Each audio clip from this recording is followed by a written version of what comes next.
Greetings, ladies and gentlemen. Welcome to another edition of the Medlock Post radio show. I am your host, Richard G. Medlock. This is where we educate, entertain, enlighten, and empower. Today is August 1st, 2022. Yes, we are in August already. The episode today is the first principle of the Constitution. And you're probably saying, well, why haven't you talked about that before? We have, but we haven't put all the pieces together about it. So that's what we're going to do today after we cover a couple of other things. The views and opinions on the Medlock Post radio show are the views and opinions of the host. They are not necessarily the views and opinions of Spreaker.com, its corporations, affiliates, or any other podcast streaming services. So that's who we are on August 1st, 2022. 50 years ago, this was the future. Oh, yeah, that was stupid, right? I can do better than that, right? All right, another month, another week, another day, and we're rocking and rolling, ladies and gentlemen. Our processes are sometimes challenging on what to talk about on one of our programs. And even though I have a list of things we want to cover, many things come up. And these bills that they're trying to pass, these totally socialist Marxist bills that the Democrats and the GOP socialists are trying to ram through before November. Well, even by the end of the year, because the current Congress serves till the end of the year. And they're trying to ram these things through so they can have a better structure of having more control over you and I and taking our freedoms away. Also, we need to, speaking of the future, we need to bring up and acknowledge that yesterday, July 31st, 2022, was the fictitious birthday of George Jetson. Now, ladies and gentlemen, I remember the preview, the pilot of that show. It was phenomenal. I remember the pilot of the Flintstones. I remember the pilot show. These were great shows that we watched. They were entertaining. They were clever. And we're sitting there looking at the Jetsons. Oh, man, I would love to have a robot made.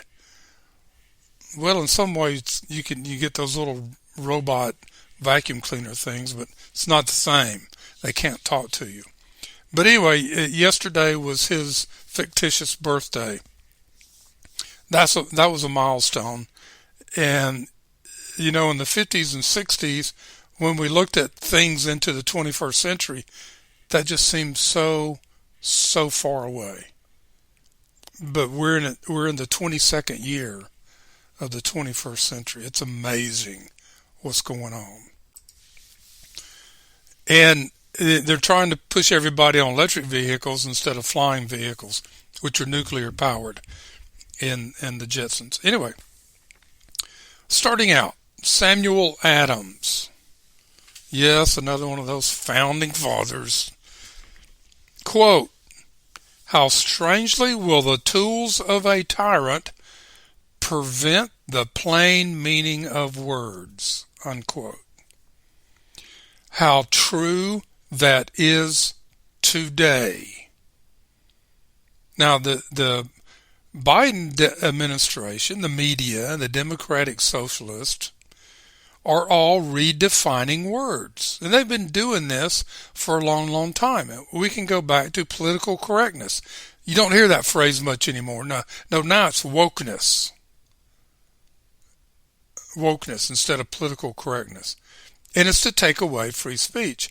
But let's go back to how tyrants change the meaning of words so they can control power.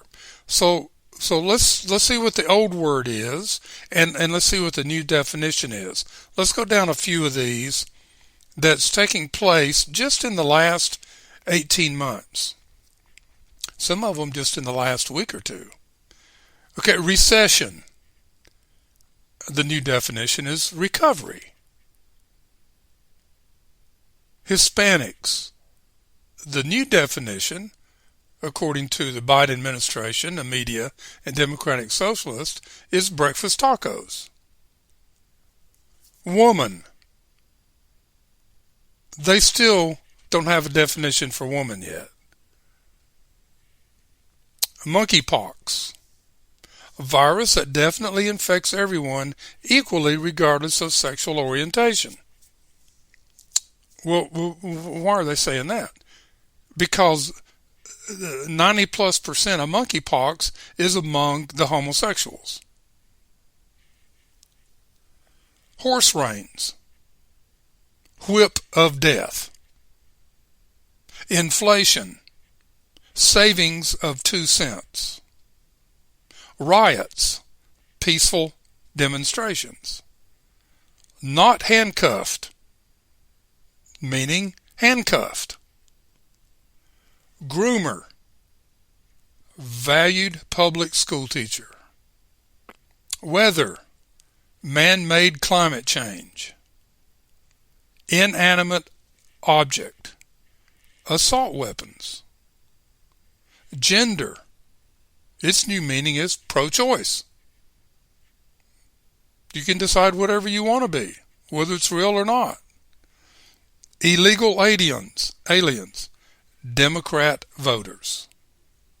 So these are just a few of the new definitions of words that the Democrat Socialists, the Biden administration, and the media would like us to be using instead of the old meaning.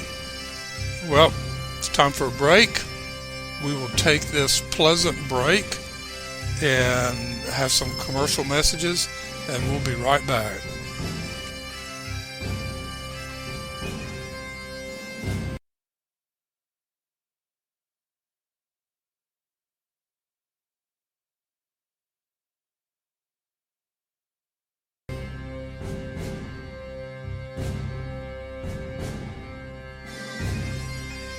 And we are back with the Medlock Post radio show. This is your host, Richard G. Medlock. You are listening to the Sounds of Patriots as our break music and ending music today. Moving on. A friend sent me this over the weekend, and I felt it important for us to address it just for a couple of minutes on the program today. And I appreciate people that send me stuff, and please understand I can't get to everything to put on the show. Some of it is a small amount of it, very small, is not appropriate for the show. But send me this. And it's a wake-up call from The Standard, which is a magazine, and it was entitled a town hall article, quote, how big banks are planning to enforce Americans. Let me start this over. A wake-up call from The Standard of how we do things. From Town Hall, which is a great conservative magazine, how big banks are planning to force Americans into the Great Reset trap. Remember, the Great Reset now is globalism. That's the Great Reset. They just say the Great Reset now. They don't use the word globalism anymore. Because it will turn people off. People know what it is now. But here's kind of a summary of what that article was. And do not think for a moment that these requirements will only apply to businesses, folks. Some financial institutions have already started to give ESG scores to individual investment accounts. As Glenn Beck has talked about this repeatedly, sending a clear signal that everyone will be required to adopt the Great Reset in the coming years. All right, so what is this ESG thing? It is environmental, social, and governance risk. Okay? Is your behavior, is your investments, is your politics a risk to the ruling body? These risks involving your energy efficiency, worker safety, broad independence, and financial implications. But they're often not highlighted during traditional financial reviews. Investors who use ESG ratings to supplement financial analysis can gain a broader view of the company's long-term potential. All right. So what are we talking about here?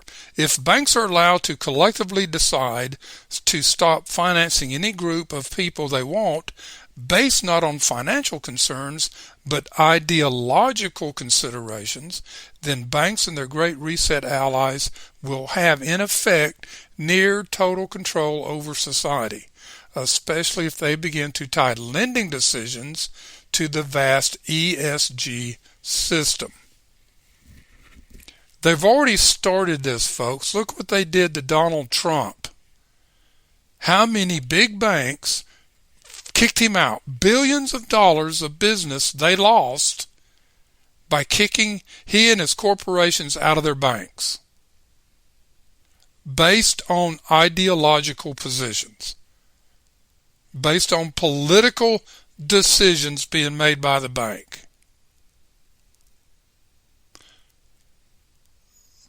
It's interesting, in January 2021, the Trump-era office of the Comptroller of the Currency issued a finalized Fair Access to Financial Services regulation that would have made it illegal for large banks to engage in the sort of discrimination. Now, we've warned you about this. I talked about this in the Central Banks and Freedom. They have control. But just 1 week after entering the White House, Joe Biden paused the rule's implementation, signaling his clear intention to eliminate the rule before it ever has a chance to be published in the Federal Register. They blocked it. The Biden administration blocked making it illegal for financial institutions to implement ESG system. This isn't a surprise to anybody. It shouldn't be. The Biden administration's climate czar, John Kerry, as well as Biden himself, are supporters of the Great Reset, i.e. globalism. The time has come for a massive populist revolt against the Great Reset, one that will hopefully have the same success as the grassroots movement against Common Core under the Biden administration. Remember the pushback on Common Core? It's gone, mostly. They've tried to bring it back under a different name. But we the people can stop these things. The fate of the free world may very well depend on what we the people do. Word on the street is that the U.S. government, through auditing companies mostly owned by BlackRock, is now weaponizing ESG scores to control what leadership and corporations can and can't donate to. Political donations, charity donations, churches, etc. That this election cycle is seeing far fewer corporate donations to Republican candidates due to the effect such donations might have on their ESG scores. one needs to inquire, do we even have a representative democracy anymore? Ladies and gentlemen, this is what we the people are fighting. This is what we the people are standing up against. And it needs to be done, not tomorrow, not the next week, today. Next time you go to the bank, ask them, do you guys implement the ESG score? And if so, ask to see your score. Now, if we go to cryptography or cryptocurrency, they're going to know everything you do with your money. And if you're donating to the Republicans or to a Democrat or to a terrorist or whatever, they will know it. Now, it'd be interesting if you donated to a terrorist, would your score go up or down? We'll have to research that a little bit, won't we? All right. Next on our list is Congressman Jeff Duncan, who is out there fighting for you and I, for the Constitution. Friday night, the House passed an assault weapons ban. Two GOP socialists voted for this ban. Several Democrats voted against it. If these two GOP socialists had not voted, it would have failed. If they had not voted for the bill, it would have failed. But they voted for two GOP socialists. So here's Jeff Duncan's statement that he put out Saturday. The House voted on an assault weapons ban this evening, and I proudly voted no. Here are a few reasons why I voted no on the bill. 1. Shall not be infringed. 2. Shall not be infringed. 3. Shall not be infringed. 4.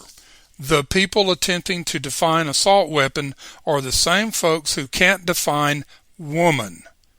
That should speak to their credibility on definitions. 5. The bill will ban all kinds of common cosmetic features frequently found on many firearms, extending far beyond AR/AK platforms. 6. The bill would do nothing to stop criminals from having access to guns, but it would turn law-abiding Americans into criminals. That was Congressman Jeff Duncan, a common sense, reasonable lawmaker who's doing his job and read the bill. How many congressmen vote on something, or senators, and don't even read the bill? They just do it. Oh, their buddy likes it. Oh, the title sounds good. Inflation Reduction Act of 2022. Oh, great. Which that one might go down, folks. Supposedly the GOP Republicans are mad that they held out, Joe Manchin held out his announcement till after they voted for the chipmakers bill. They're a little upset. Don't buy that, folks. Don't buy that for a minute. We're dealing with a bunch of people that want to control everything we do. Speaking of control, it sounds like it's time for another commercial break. We'll be right back.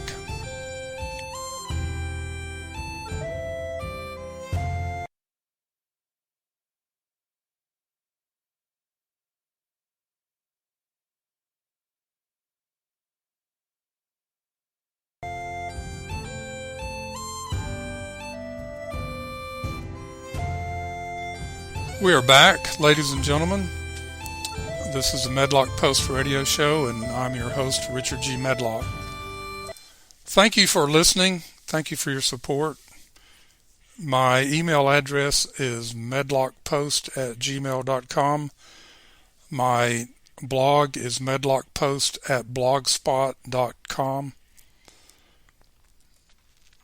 Moving forward, The first principle of the Constitution is this: the only reliable basis for sound government and just human relations is natural law. And you're asking, what is natural law? Most Americans today not only have not studied natural law, but cannot give you a definition or an understanding of natural law. They're confused when you start talking about natural law, especially when in reference to the Founding Fathers. Blackstone, a politician from England, confirmed the wisdom of the founders by stating that it is the only reliable basis for a stable society and a system of justice. So what is natural law?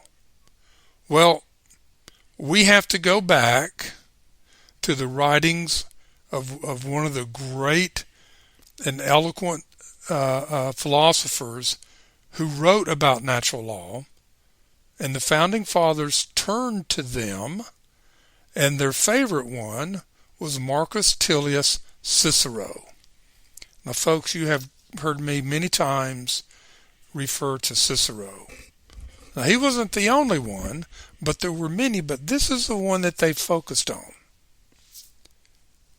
In the life and writings of Cicero is a great study, folks.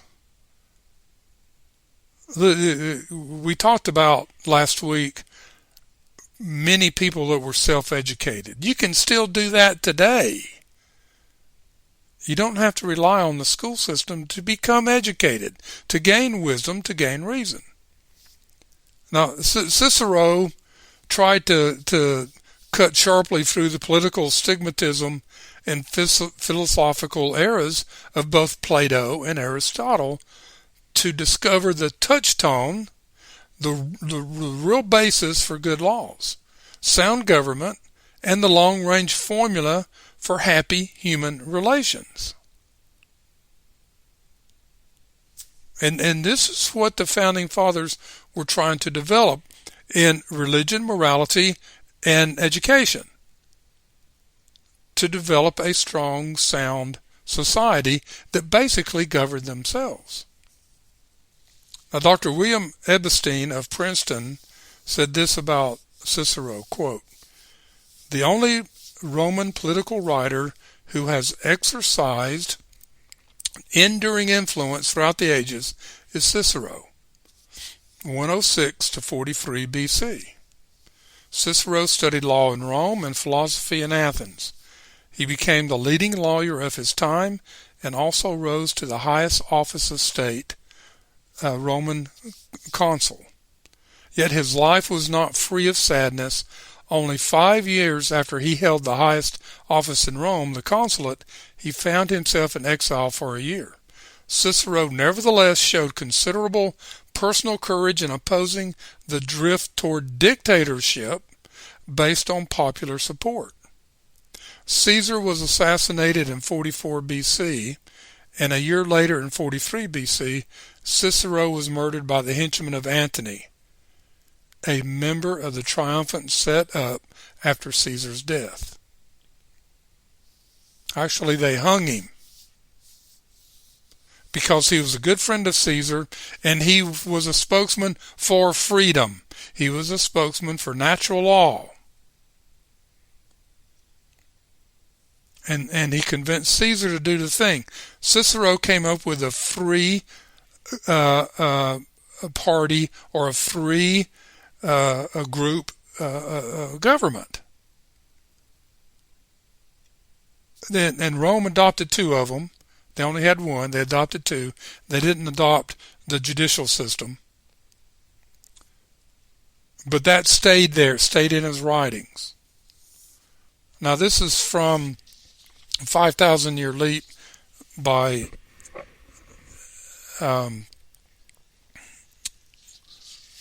I can't remember his name. I'll get it. But 5,000 Year Leap, the greatest book in my mind written about the Constitution, if you want to understand the Constitution. So out of Cicero's maelstrom of turbulent experience with power politics, plus his intense study of all forms of political systems, he wrote his landmark books on the Republic and the laws. In these writings, Cicero projected the grandeur and promise of some future society based on natural law. The American founding fathers obviously shared a profound appreciation of Cicero's dream because they envisioned just such a commonwealth of prosperity and justice for themselves and their prosperity. They saw in Cicero's writings the necessary ingredients for their model society, which they eventually hoped to build. And they did build it, and it was great. And we're still trying to live it today. But some people are trying to get in the way and form a dictatorship in America.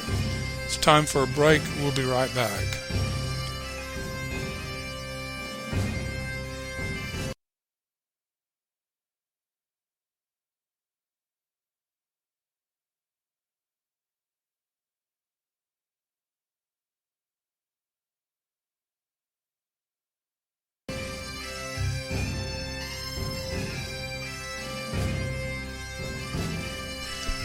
And we are back. Cleon Skousen wrote 5,000 Year Leap. This is the Medlock Post radio show, and I'm your host, Richard G. Medlock. We are back from a break, and glad to be here. Yeah, Cleon Skousen. I can't believe I forgot that name. I've only used it for the last 50 years. What we're talking about here is natural law. And Cicero was probably the greatest writer of natural law and understood it best, except for God himself. But to Cicero, the building of a society on principles of natural law was nothing more nor less than recognizing and identifying the rules of right conduct with the laws of the supreme creator of the universe. Now that's not hard to understand. We focus on the Ten Commandments in our episode 29. This is episode 30. On Friday we did that sound bite. Well, listen, when the Ten Commandments came out of the schools and prayer and Bible study, then the foundation for a moral society was taken away from the youth in our country. Now, history demonstrates that even in those nations, sometimes described as pagan, there were sharp, penetrating minds like Cicero's who reasoned their way through the labyrinths of natural phenomena to see behind the cosmic universe, as well as the unfolding of their own lives. This is a brilliant intelligence of the supreme creator that Cicero found and understood. Cicero's honesty led to conclude that once the reality of the creator is clearly identified in the mind, the only intelligent approach to government, justice, and human relations is in terms of the law which the supreme creator has already established. Now, going back to 5,000 Year Leap. A fundamental presupposition of natural law is that man's reasoning power is a special dispensation of the Creator and is closely akin to the rational or reasoning power of the Creator himself. In other words, man shares with his Creator this quality of utilizing a rational approach to solving problems, and the reasoning of the mind will generally lead to common sense conclusions based on what Jefferson called, quote, the laws of nature and of nature's God, unquote, from the Declaration of Independence.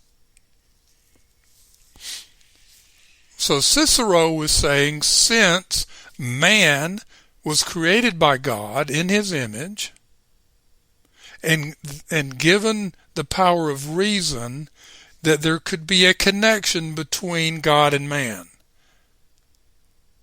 And most religions understand that. The pagans don't want, the secularists don't want you to understand that. They don't want you believing in a supreme creator. They want you putting your faith and your trust in man, which God said don't do. Natural law is eternal and universal. Cicero defines natural law as true law. And then he says, quote, true law is right reason in agreement with nature. It is of universal application, unchanging and everlasting. It summons to duty by its commands and averts from wrongdoing by its prohibitions. It is a sin, now get the rest of this in his quote. It is a sin to try to alter this law, nor is it allowable to repeal any part of it, and it is impossible to abolish entirely. We cannot be freed from its obligations by Senate or people, and we need not look outside ourselves for an expounder or interpreter of it. And there will not be different laws at Rome or in Athens, or different laws now and in the future. But our eternal and unchangeable law will be valid for all nations and all times, and there will be one master and ruler, that is God, over us all. For he is the author of this law, its promulgator, and its enforcing judge. Whoever is disobedient is fleeing from himself and denying his human nature, and by reason of this very fact he will suffer the worst punishment. Unquote. Do you understand what Cicero is teaching here? The founding fathers did. True law is right reason in agreement with nature. If we try to change the law of nature, in which many people are trying to today, through this climate change thing, through rule of law, for passage of things, there will be a price to pay. Everybody is paying that price today. Man does not make truth. He discovers truth. Man, many men today, and women, when I say men, man, have become gods, have become laws unto themselves, and many of them sit in positions in Washington, D.C., and in capitals in states. They've become a law unto themselves. Cicero says that when you do that, whoever is disobedient is fleeing from himself and denying his human nature. We have within us the innate ability to do right, to follow laws. We talked about this in the education, the articles, the studies that have shown the reactions to things, to put people on a moral compass, which I think we can tie this into a moral compass, natural laws and moral compass for man to do right behavior, as Cicero calls it. Right behavior.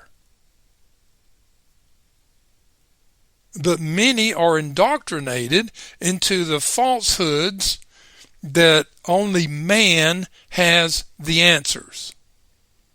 That good is bad, and that bad is good. That you just go do what you want to do, it's no big deal. Eat, drink, and be merry, because tomorrow you die. And that is a falsehood. Yeah, we're going to die, but there's still a judgment coming. Now, if I sound like a preacher, I'm preaching what Cicero discovered over 2,000 years ago, and what many men today believe. The law of nature, or nature's God, is eternal in its basic goodness. It is universal in its application. It is a code of right reason from the Creator himself. It cannot be altered. It cannot be repealed. The founding fathers, as well as Blackstone, John Locke, Montesquieu, and Cicero, knew that this was a monumental discovery in human nature. And we have to take a break right now. We will. We'll be right back.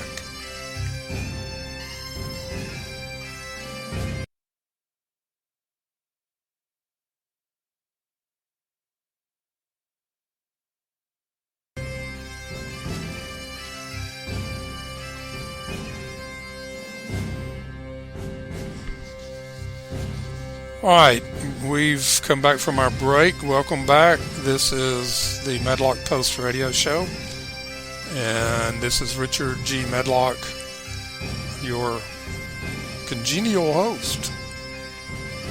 We're talking about Cicero and natural law, and how the founding fathers used it to create what we have today, to create the Constitution, to create a society with good human relations. The divine gift of reason, what Cicero called it. Man, I mentioned earlier, man is the only creature on earth that can reason, that can remember, that has mental capacities far beyond the other creatures on earth. The other creatures have instincts. We have reason, that we can create instincts. And Cicero wrote one thing, I've used this for years, it's called On the Commonwealth.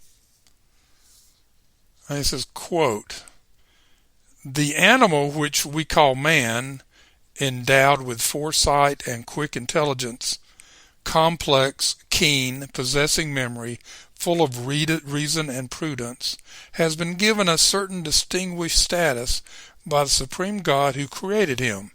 For he is the only one among so many different kinds and varieties of living beings who has a share in reason and thought, while all the rest are deprived of it.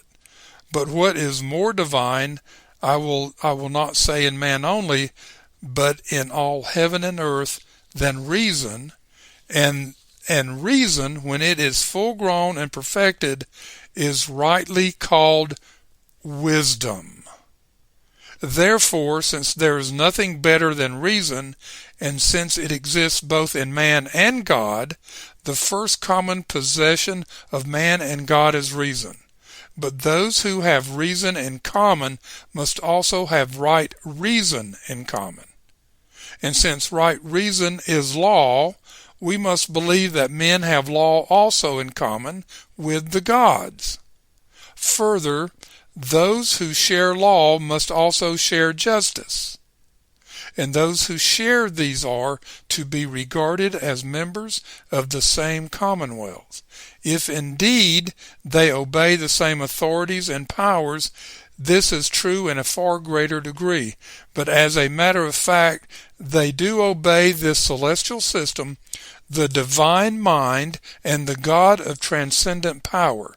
Hence, we must now conceive of this whole universe as one commonwealth of which both gods and men are members."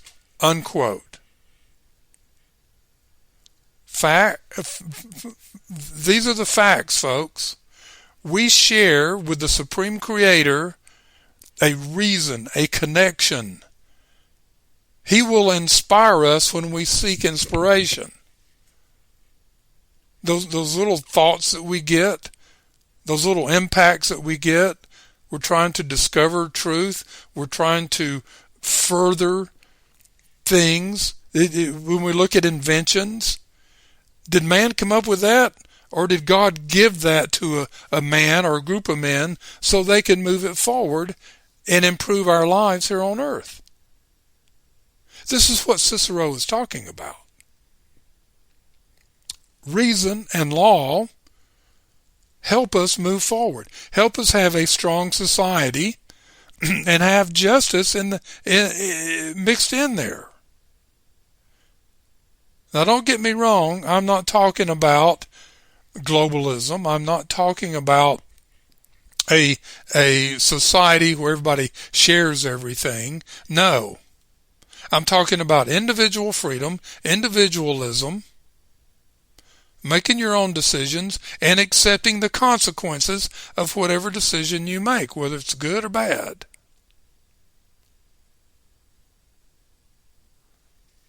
Now, Cicero projected throughout his writings a particular optimistic view of the potential improvement of human beings. Excuse me. The elements of virtue through education. Excuse me. There's that word again. Elements of virtue through education. Well, in the 1960s, the Supreme Court pulled those elements of virtue out of our education.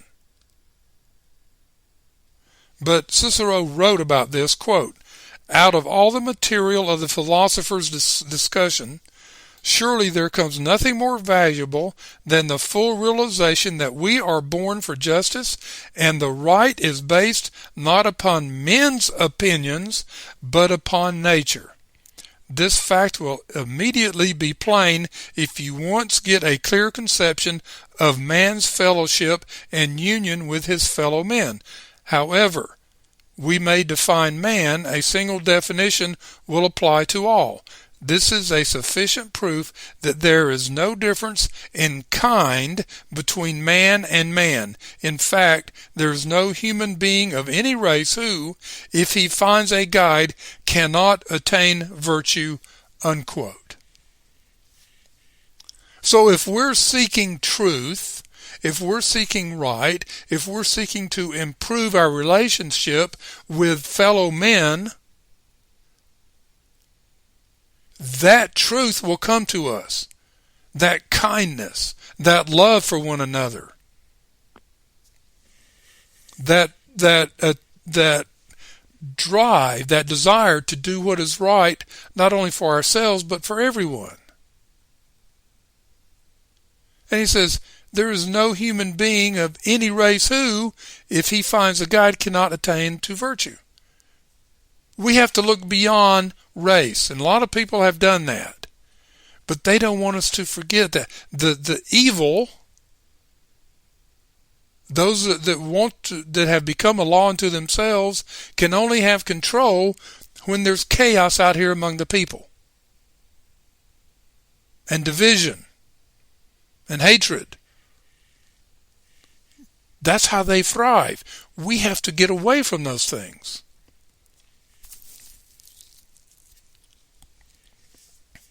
Legislation in violation, this is Cicero, legislation in violation of God's natural law is a scourge to humanity. Amen, I agree. Now, when we talk about the laws of nature and of nature's God from the Declaration of Independence, Cicero wrote this, and I'm really safe to say here, Thomas Jefferson got that phrase from Cicero. Cicero said, quote, "But the most foolish notion of all is the belief that everything is just which is found in the custom or laws of nations. What of the many deadly, the many pestilential statutes which nations put in force? These no more deserve to be called laws than the rules a band of robbers might pass in their assembly. For if ignorant and unskillful men have prescribed deadly poison instead of healing drugs, these cannot possibly be called physicians' prescriptions. Neither in a nation can a statute of any sort be called a law, even though the nation, in spite of being a ruinous regulation, has accepted it. Unquote. Let me ask the question again. We can't legislate morality, but can we legislate immorality? Think about that during the break, and we'll be right back.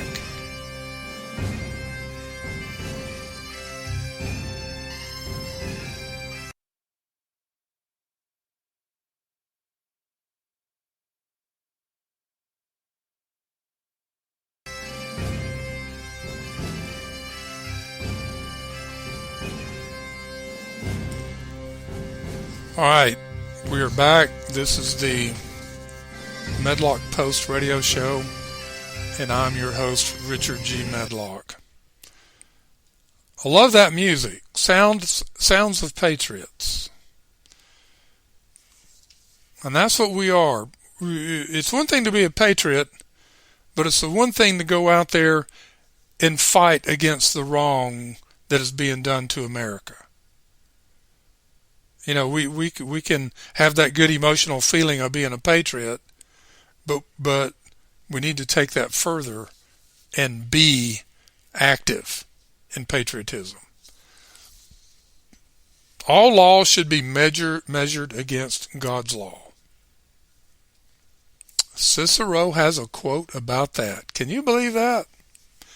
Quote, "Therefore, law of the Creator is a distinction between things just and unjust, made in agreement with that primal and most ancient of all things, nature. And in conformity to nature's standard are framed those human laws which inflict punishment upon the wicked and protect the good." Unquote. Can you see what Cicero learned and grasped and put down for generations to come? And this is what the founding fathers found. And you throw in Blackstone and Montesquieu and all the others, and Adam Smith when it came to economy and everything else, the founding fathers had a great understanding, Senator Hirono, of what they were doing and what their intent was. It was to create a moral society of freedom. Senator Hirono.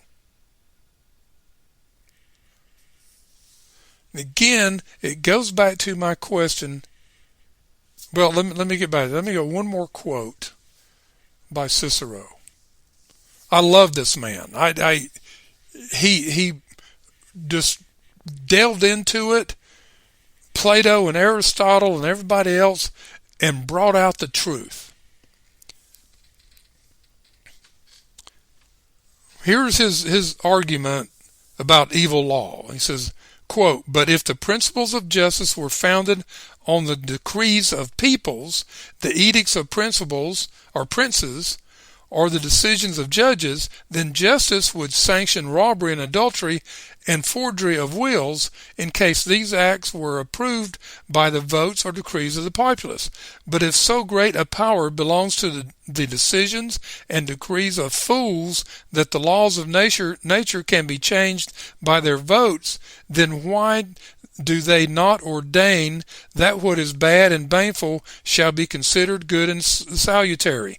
Or, if a law can make justice injustice, can it not also make good out of bad?" Unquote.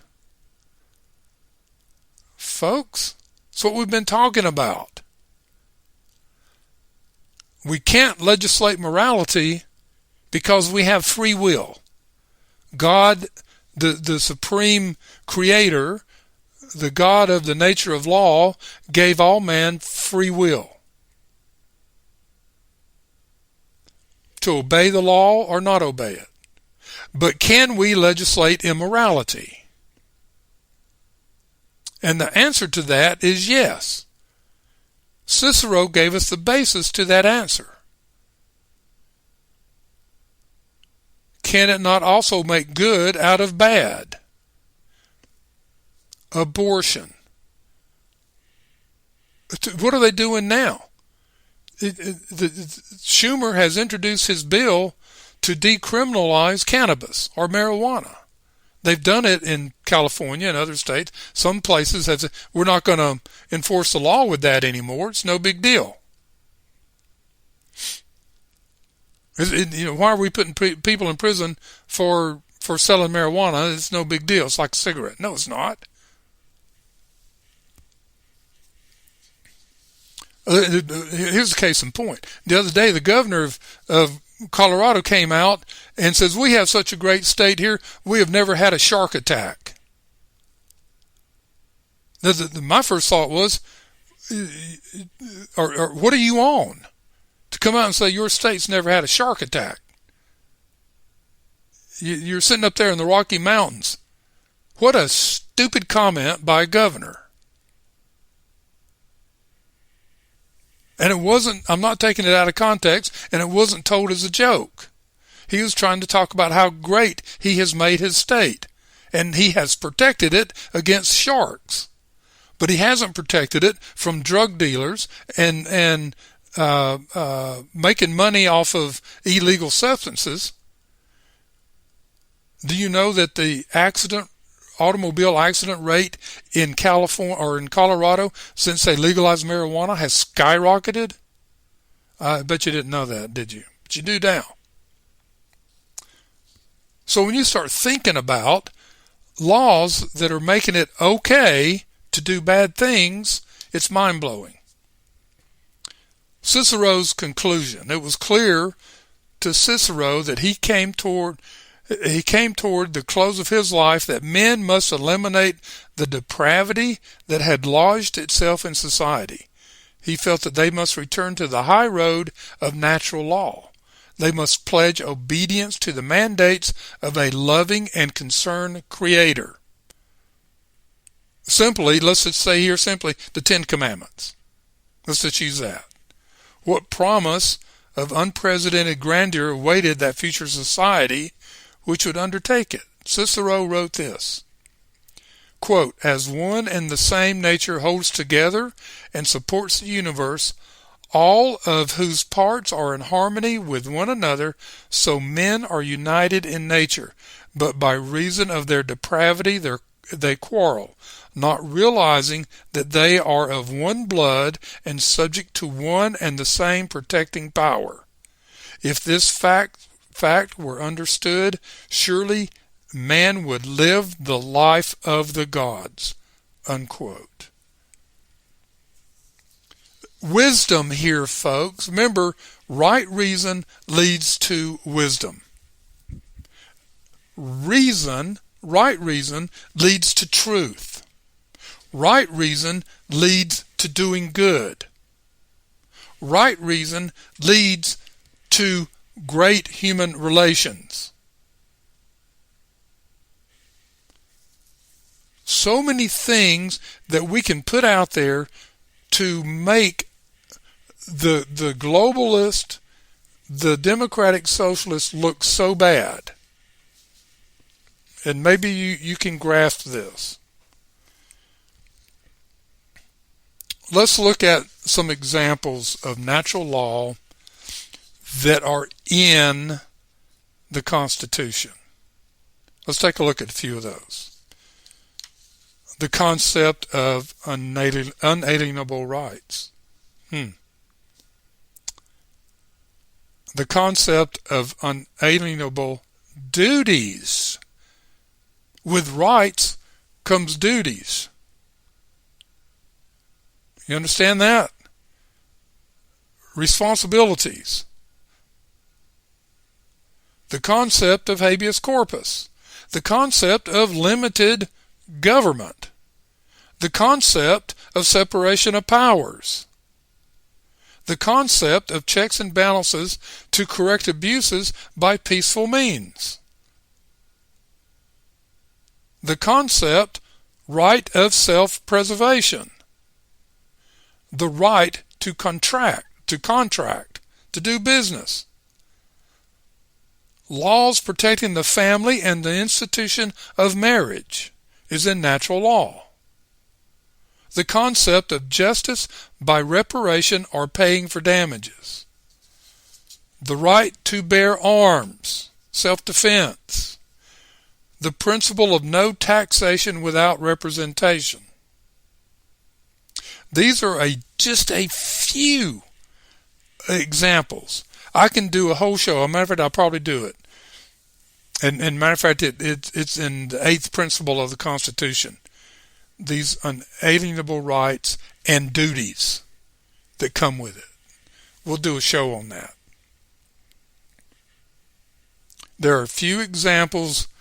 These few examples illustrate how extensively the entire American Constitution, the constitutional system, is grounded in natural law. Natural law is the foundation and encompassing framework for everything we have come to call people's law or the rule of law. And that's why Thomas Jefferson said this in the Declaration of Independence. Quote, "We hold these truths to be self-evident, that all men are created equal, that they are endowed by their Creator with certain inalienable rights, that among these are life, liberty, and the pursuit of happiness." Unquote. Now do you understand why these phrases were in the Declaration of Independence and in the Constitution and where they came from?